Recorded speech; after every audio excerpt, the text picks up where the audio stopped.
ایک دفعہ کا ذکر ہے، ایک خوبصورت پہاڑی علاقے میں ایک چھوٹے سے گاؤں کے قریب ایک بڑا اور جادوئی جنگل تھا۔ اس جنگل میں ایک نہایت ہی نیک دل ڈریگن رہتا تھا جس کا نام زفیر تھا۔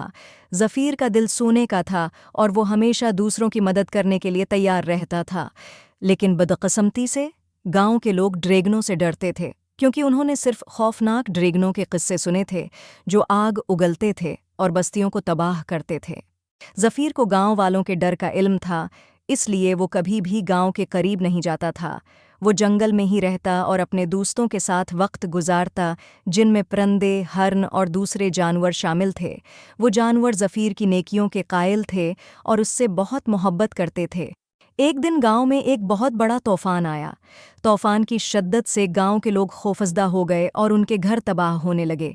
گاؤں کے درمیان ایک بہت بڑا درخت گرنے لگا جس کے نیچے کچھ بچے کھیل رہے تھے۔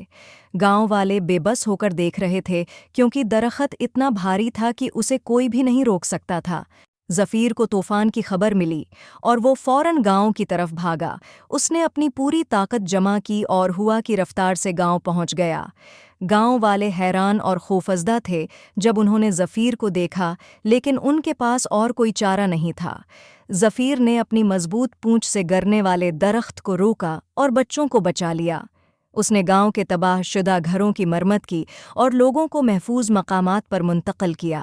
جب طوفان ختم ہوا تو گاؤں کے لوگ زفیر کے سامنے آئے۔ وہ اب اسے ایک خوفناک ڈریگن نہیں بلکہ ایک محافظ اور دوست کے طور پر دیکھنے لگے تھے۔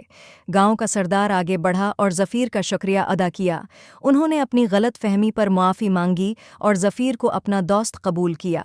زفیر خوشی سے مسکرایا اور کہا، میرا مقصد ہمیشہ دوسروں کی مدد کرنا تھا اور میں خوش ہوں کہ آج میں آپ کے کام آ سکا۔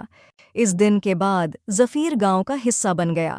گاؤں والے اس کے لیے کھانا لاتے اور وہ بچوں کے ساتھ کھیلتا۔ گاؤں میں اب خوشی کا ماحول تھا اور زفیر کی مہربانی کی داستان دور دور تک مشہور ہو گئی، اور یوں زفیر اور گاؤں والوں نے ہمیشہ کے لیے خوشی خوشی زندگی گزاری۔